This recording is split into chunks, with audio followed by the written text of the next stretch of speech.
Kembali lagi di Ngode Santuy. Di bagian ini kita akan membahas topik yang sangat penting, yaitu struktur kontrol. Struktur kontrol membuat program kita seakan berpikir dan mengambil keputusan layaknya manusia. Nah, yuk kita mulai dari pengertian terlebih dahulu. Bayangkan kamu sedang berada di persimpangan jalan dan harus memilih ke kiri dan akan ke kanan. Dalam dunia pemrograman, situasi seperti ini yang dinamakan struktur kontrol. Jadi, struktur kontrol itu apa sih? Nah, struktur kontrol adalah bagian kode yang mengatur alur jalannya program berdasarkan kondisi tertentu. Dengan struktur kontrol, program bisa memilih tindakan yang berbeda tergantung situasinya. Tanpa struktur kontrol, program akan berjalan dari atas ke bawah saja tanpa bisa mengambil keputusan. Makanya, struktur ini sangat penting supaya program kita bisa berinteraksi secara lebih dinamis. Nah, sudah paham konsep dasar struktur kontrol? Sekarang kita kenalan yuk dengan jenis-jenis struktur kontrol dalam bahasa Python. Yang pertama ada if. Dia akan mengeksekusi kode jika suatu kondisinya benar. If else memilih antara dua kemungkinan, benar atau salah. If, elif, dan else digunakan jika ada lebih dari dua pilihan. Dan ini adalah contoh sederhana dari penggunaan struktur kontrol dalam Python. Tapi kadang satu kondisi saja tidak cukup untuk menangani program. Kita butuh mengecek beberapa kondisi di dalam kondisi lainnya. Nah, ini saatnya kita belajar tentang nested if. Jadi, nested if itu digunakan percabangan di dalam percabangan. Ini berguna kita harus membuat keputusan yang lebih kompleks atau bergantung pada keputusan sebelumnya. Ini contoh kode Python. Oke, kita akan ngoding bareng dengan studi kasus input nilai mahasiswa. Yuk ngoding. Oke, pertama-tama kita akan buat variabel nilai dengan tipe datanya integer. Jadi kita perlu ngekonversikan dulu karena ini inputan kan bukan. Jadi kita konversi dulu ke integer, terus kita masukkan function inputannya. Ini masukkan nilai. Oke, terus kita buat percabangan. If nilainya lebih besar sama dengan 90, maka dia akan ngeprint lulus dengan predikat A.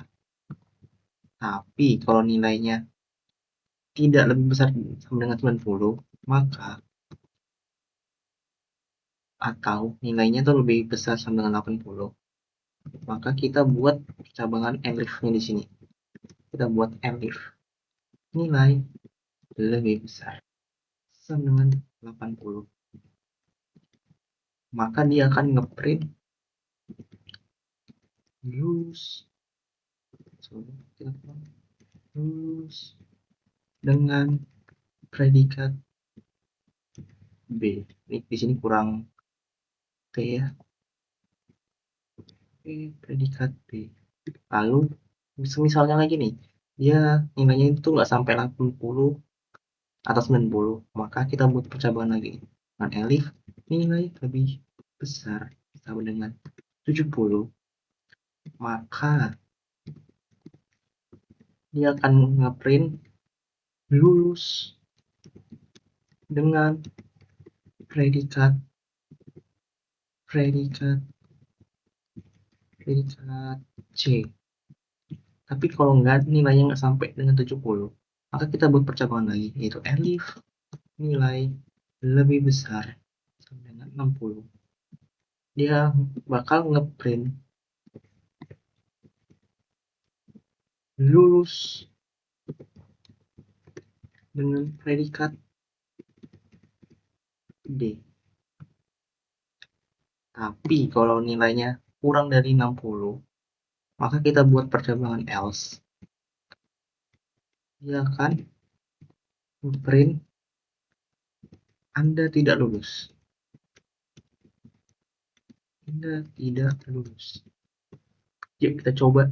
Kita akan bakal running program. Sama kita running program. Oke, pertama kita masukkan nilai 90. Oke, lulus dengan predikat A. Kita akan running lagi. Misal nilainya 80, 82. Lulus dengan predikat B.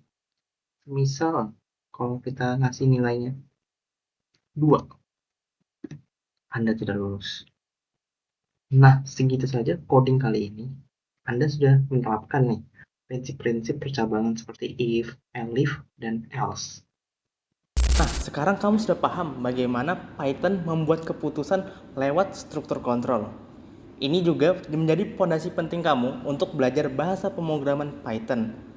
Sebelum kamu membuat program yang lebih canggih seperti game, aplikasi, ataupun sistem data. Kalau kamu suka video ini, jangan lupa like, subscribe, dan klik tanda lonceng ya, biar nggak ketinggalan video belajar berikutnya. Sampai jumpa di next video.